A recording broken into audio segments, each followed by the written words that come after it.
رب اشرح لي صدري ويسر لي امري واحلل عقدة من لساني يفقهوا قولي اللهم ربنا الهمنا رشدنا واعذنا من شرور انفسنا اللهم ارنا الحق حقا وارزقنا اتباعه وارنا الباطل باطلا وارزقنا اجتنابه آمین یا رب العالمین۔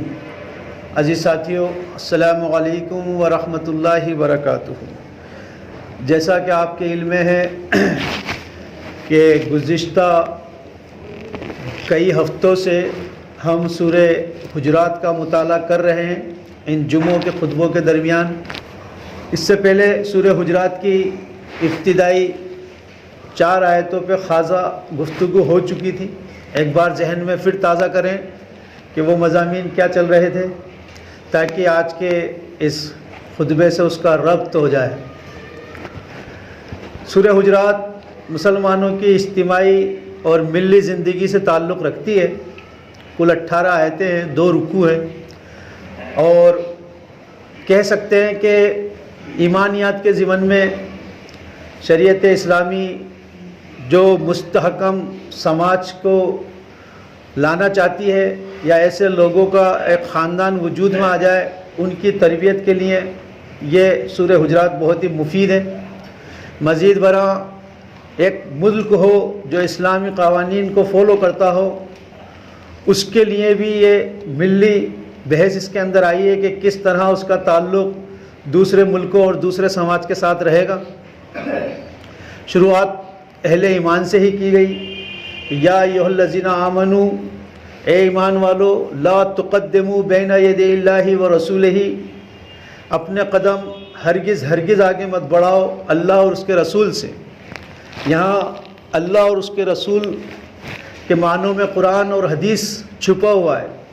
یہ قرآن اور حدیث سے اپنے قدم ہرگز آگے مت بڑھاؤ، اللہ کا تقوی اختیار کر کے رکھو، اللہ تعالیٰ بہت مہربان ہے۔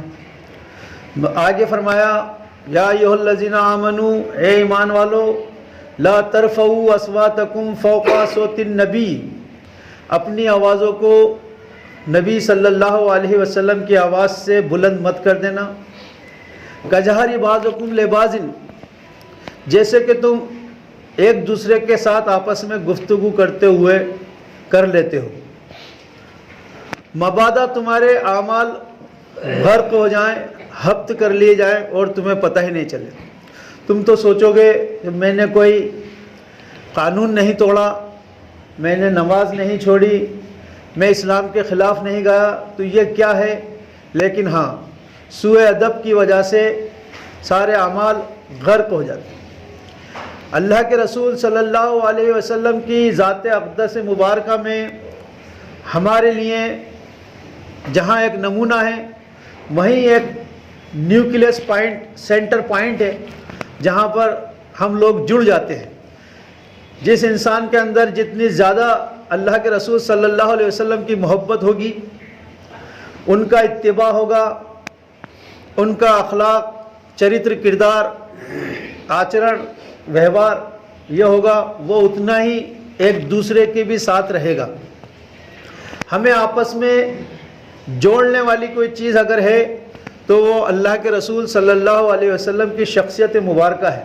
ہمارے لیے یہ محبت اللہ کے رسول صلی اللہ علیہ وسلم کی ذات میں ہونے چاہیے، بلکہ اللہ اور اس کے رسول کے ساتھ کسی اور کی محبت اس دل کے سنگھاسن پر وراجمان ہو گئی تو شرک ہو جائے گا۔ ساتھ کہہ رہا ہوں، اللہ اور اس کے رسول کی محبت کے ساتھ کہہ رہا ہوں، اوپر بھی نہیں کہہ رہا۔ ساتھ بھی آ کر کسی اور کی محبت بیٹھ گئی تو شرک ہو جائے گا۔ قل ان کان آباؤکم وابناؤکم واخوانکم وازواجکم وعشیرتکم واموال اقترفتموها وتجارۃ تخشون کسادها ومساکن ترضونها احب الیکم من اللہ ورسولہ وجہاد فی سبیلہ فتربصوا حتی یأتی اللہ بامرہ واللہ لا یہدی القوم الفاسقین۔ سورہ توبہ کی یہ آیت کو اپنے دلوں میں میزان کی طرح گاڑ لیجئے، ترازو کی طرح گھپا لیجئے، اور ہر وقت اس کا موازنہ کرتے رہے کہ اللہ تعالیٰ فرما رہا ہے کہ اے نبی صلی اللہ علیہ وسلم ان سے کہہ دیجئے اگر تمہارے باپ قل ان کان ابناؤکم و اخوانکم، اور تمہارے بیٹے اور تمہارے بھائی اور تمہاری بیویاں اور بیویوں کے لیے ان کے شوہر، اور وہ مال جو بڑی محنت سے کمایا ہے، اور وہ تجارت جو بہت مشکلوں سے جمائی ہے، اور وہ مکان جس میں راضی ہوتے ہو، اگر یہ 8 محبتیں اللہ اور اس کے رسول اور اس کی راہ میں جد و جہد کی محبت سے بڑھ گئی، فتربصوا حتیٰ یاتی اللہ بامرہ واللہ لا یہدی القوم الفاسقین، اللہ تعالیٰ پھر ایسے ناہنجاروں کو زبردستی ہدایت نہیں دیتا ہے۔ یعنی ایک پڑھنے میں یہ 8 محبتیں، باپ کی محبت، والد کی محبت، بیٹے کی محبت، بیوی کی محبت، مکان کی محبت، کاروبار کی محبت، اور دوسرے اس کے اندر اللہ اور اس کے رسول کی محبت۔ ایک میں 3 محبتیں ہیں، ایک میں 8 ہیں۔ اگر یہ 8 والا جھک گیا فتربصوا، ٹھہرے رہو۔ تو اس اعتبار سے ہمارے لیے شخصیت مبارکہ اللہ کے رسول صلی اللہ علیہ وسلم ہے۔ قرآن حکیم میں جا بجا فرمایا جاتا ہے وَأَطِيعُوا اللَّهَ وَأَطِيعُوا الرَّسُولَ، اور اطاعت کرو اللہ کی، کہنا مانو اللہ کا اور اس کے رسول کا۔ رسول اللہ ہمیں بتاتے ہیں کہ اللہ کا کیا حکم ہے، تو اس اعتبار سے رسول اللہ صلی اللہ علیہ وسلم مزید آگے آ جاتے ہیں۔ پھر ان کو اور آگے رکھا گیا اس اعتبار سے، اللہ تعالیٰ قرآن میں فرماتا ہے کہ اگر تم یہ چاہتے ہو کہ میں تم سے محبت کرنے لگوں، قُلْ إِن كُنتُمْ تُحِبُّونَ اللَّهَ، اگر تم یہ چاہتے ہو کہ اللہ تم سے محبت کرنے لگے، محبت بہت زیادہ محبت، فَاتَّبِعُونِي يُحْبِبْكُمُ اللَّهُ، تو پھر میری اتباع کرو۔ اس کا نتیجہ یہ ہوگا کہ اللہ تم سے محبت کرنے لگے گا، اور نقد انعام یہ ملے گا کہ تمہارے گناہوں سے مغفرت کر دے گا، بخش دے گا تمہیں۔ صرف اللہ کے رسول صلی اللہ علیہ وسلم کی اتباع کرنے، اطاعت تو کہنا ماننا ہے، اس سے تو جو حکم مل گیا اسے کہنا ماننا پڑے گا، اتباع اس سے بھی آگے کی شے ہے۔ عام طور پر دونوں لفظوں کو ایک سمجھا جاتا ہے۔ اتباع کے معنی ہے پیروی کرنا، فالو کرنا، پیچھے پیچھے آنا، یعنی کہ کوئی حکم نہیں ہے، کہا نہیں گیا ہے، لیکن ڈھونڈ ڈھونڈ کے اللہ کے رسول صلی اللہ علیہ وسلم کے نقش قدم کی پیروی کرنا، یہ ہے اتباع۔ دور دراز سے ایک صحابی آئے، آپ صلی اللہ علیہ وسلم کے بٹن اوپر کا ایک بٹن کھلا ہوا تھا، عام طور پر نہیں بولتے تھے، انہوں نے ان کو کھلا ہوا دیکھا، پھر زندگی بھر انہوں نے اپنا وہ بٹن نہیں لگایا۔ لوگ تو اس کو پاگل پن کہیں گے، جنون کہیں گے۔ اچھا کوئی حکم نہیں تھا، اشارہ بھی نہیں تھا، لیکن یہ ہے والہانہ محبت کا نتیجہ کہ میں نے ایسا دیکھا ہے تو میں ایسا رہوں۔ کہ کوئی صحابی حضور صلی اللہ علیہ وسلم کے ساتھ حج پہ جا رہا ہے، وہاں کوئی ایسی شاخ ہے جو جھکی ہوئی ہے، حضور صلی اللہ علیہ وسلم وہاں سے جھک کر نکلے ہیں، کہیں آگے کوئی پتھر سے ٹھوکر کھائی ہے، تو اس صحابی نے اس مقام سے گزرتے ہوئے ہمیشہ جھک کر نکلے، خواہ وہ پیڑ پھر نہیں رہا، اور ہمیشہ اس جگہ پر جان بوجھ کر ٹھوکر کھائی، تو کیا لوگ پاگل پن کہیں گے؟ لیکن یہ جنون چاہیے، یہ اتباع چاہیے، یہ محبت چاہیے، اللہ تعالیٰ کو پسند ہے یہ۔ اب یہاں سورہ حجرات کی ان آیتوں سے جوڑیں ہم، اگلی آیت میں ارشاد فرمایا گیا کہ یہ جو بدو ہیں یہ تمہیں گھر کے باہروں سے بلا رہے ہیں، دراصل یہ علم نہیں رکھتے ہیں۔ وہ کہتے تھے کہ ہم بنا لڑے جھگڑے ایمان لے آئیں، تو ہمارا تو حق ہے گویا کہ رسول اللہ پہ ہم جب بھی آئیں ہم سے ملنا پڑے گا۔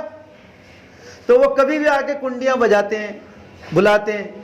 تو اللہ تعالیٰ نے کہا کہ دیکھو ان کے بھی کچھ اوقات ہیں، ایسے ہر کبھی مت آؤ، بلکہ قرآن حکیم میں عام مسلمانوں کو یہ کہا گیا، عام مسلمانوں سے یہ کہا گیا کہ جب تم کسی کے گھر پر جاؤ، سلام کرو، باہر سے سلام کا جواب نہیں آئے 2 بار 3 بار تم وہاں سے رخصت ہو جاؤ۔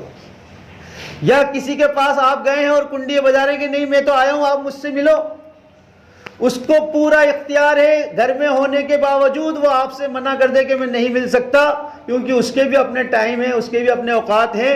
آپ نے ان سے وقت لیا ہوتا، آپ نے ان کو متنبہ کیا ہوتا، انہوں نے آپ کو بلایا ہوتا، تو ان کا حق تھا کہ وہ آپ کو وہ وقت دیتے۔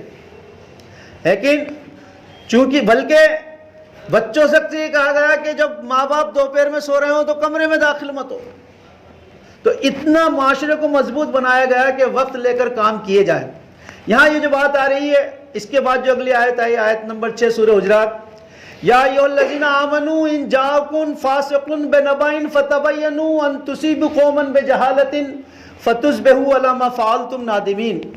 اے ایمان والو تمہارے پاس کوئی فاسق خبر لے کر آئے بڑی بے نبائن فتبینوا تو پھر تم اس کی تصدیق کر لیا کرو. کہیں تم مبادا کسی قوم پر یا کسی پر جا کر چڑھائی کر دو اور پھر تمہیں بعد میں ندامت اٹھانی پڑے کہ یہ معاملہ تو یہ تھا ہی نہیں. جو یہ فیک نیوز کا جو چرچا ہے اس وقت اور فیک نیوز جو چلائی جاتی ہیں وہ کسی سماج کی چھوی کو بگاڑنے کے لیے کسی انسان کی چھوی کو بگاڑنے کے لیے چلائی جاتی ہے اور یہ کوئی 1-2 سالوں میں نہیں ہوتا ہے 50 سال لگتے ہیں اس کے اندر. جیسے کہ اس وقت مسلمانوں کی چھوی بنائی گئی. ایک وہ وقت تھا کہ لوگ اپنی بیٹیاں مسلمانوں کے گھروں میں چھوڑ کر جاتے تھے کہ میری بیٹی ان کے گھر میں حفاظت سے رہے گی. حالانکہ مسلمان کا کردار اتنا بھی نہیں گرا ہوا ہے لیکن چھوی اب یہ بن چکی ہے کہ آپ کو دیکھ کے ان کے دل میں دہشت ہوتی. تو یہ ذمہ داری آپ کی اور ہماری ہے کہ اس چھوی کو سدھاریں. جتنا وقت انہوں نے لگایا ہے اگر ہم سب مل کر اس کا دفاع کرنے میں آئیں گے تو اس سے آدھے اور اس سے بھی آدھے وقت میں ہم اس کو سدھار سکتے ہیں. کہ قرآن کی تعلیمات پر اگر عمل کیا جائے گا تو اس چیزیں سدھرتی ہیں بدلتی بھی ہیں اور وہی لوگ بس میں آپ چڑھو گے تو آپ کو سیٹ بھی دیں گے. یہ ساری استھتی کیوں ہوئی؟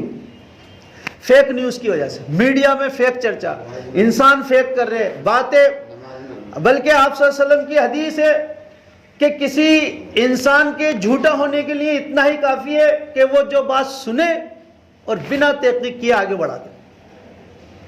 یہاں ایک بات اور غور کرنی پڑے گی کہ الفاظ قرآن کے یہ ہیں کہ یا ایھا الذین آمنوا ان جاءکم فاسق. اگر تمہارے پاس کوئی فاسق جھوٹا لپاڑی ہمیشہ جھوٹ بولتا ہے وہ کوئی خبر لے کر آئے تو تصدیق ضروری ہے. ہاں اگر کوئی ایمان والا ہے سچا ہے نیک دل ہے ایمان اس کے پاس سے جھلکتا ہے وہ کوئی اگر بات لے کر آ رہا ہے تو آپ اس کی بات کو مان بھی سکتے ہیں. جیسا کہ ہوا آپ صلی اللہ علیہ وسلم کے انتقال کے بعد جنازہ رکھا رہا اور انصار اور مہاجرین میں یہ بات رہی کہ سردار کون ہوگا خلافت کس کو ملے گی. انصار مطالبہ یہ کر رہے تھے کہ یہ جو مہاجر تھے یہ تو وہاں سے بھاگ کر آئے تھے اپنی جان بچا کر آئے تھے گویا کہ ہم نے ان کو اپنے گھر دیے اپنے کاروبار بانٹے ہم نے اپنی جانوں سے بڑھ کر رکھا تو حق تو ہمارا ہے. ایسی استھتی میں جب کہ تلواریں کھچی ہوئی تھی حضرت ابوبکر صدیق رضی اللہ تعالیٰ عنہ کھڑے ہوئے اور انہوں نے فرمایا کہ اللہ کے رسول نے فرمایا ہے کہ سردار تو قریش سے ہوگا. اب کسی نے کوئی تصدیق نہیں کری کوئی بات پھیلائی نہیں کوئی کچھ نہیں کری سب خاموش ہو کے بیٹھ گئے کہ اللہ کے رسول صلی اللہ علیہ وسلم کی حدیث ہمیں مل گئی اور الفاظ ہمیں یہ مل گئے کہ قریش کا ہوگا تو پھر وہ خلافت ادھر گئی. تو عرض کرنا یہ ہے کہ یا ایھا الذین آمنوا ان جاءکم فاسق بنبأ فتبینوا ان تصیبوا قوما بجہالۃ فتصبحوا علی ما فعلتم نادمین. اے ایمان والو اگر تمہارے پاس کوئی فاسق کوئی خبر لے کر آئے تو اس کی تصدیق کر لیا کرو کہیں ایسا نہ ہو کہ تم کسی کے خلاف کوئی اقدام کر دو اور پھر تمہیں نادم ہونا پڑے تمہیں پچھتانا پڑے. یہ واٹس ایپ کے ذریعے خبریں ملنا اور بلا تحقیق کے آگے بڑھا دینا وقت نہیں ہوتا ہے تحقیق کا تو ضروری بھی نہیں ہے کہ آپ اس کو آگے بڑھائیں اس کو وہیں ختم کر دیں. آپ حصہ کیوں بن رہے کئی چیزیں ایسی آتی ہیں سامنے لہذا خبروں کی تحقیق کر لی جائے. مستحکم معاشرہ بنانے کے لیے یہ چیز بھی ضروری ہے کہ کوئی بھی خبر آپ تک پہنچے پہلے اس کی تحقیق کرو معلوم کرو اس کے بعد ہی اس کا اقدام کرو. اس میں بھی چرچا آپس میں مت کرو جو ذمہ دار ہیں ان تک پہنچاؤ وہ اس کے بات کریں. اللہ رب العزت کہنے سننے سادہ عمل کی توفیق عطا فرمائے. جن حضرات نے سنت ادا نہ کی ہوں سنت ادا کریں. عزیز ساتھیو السلام علیکم ورحمۃ اللہ وبرکاتہ. میں آپ کا بھائی سید اصغر علی ٹونکی. آپ مجھے یوٹیوب چینل پہ سرچ کر سکتے ہیں سید اصغر علی کے نام.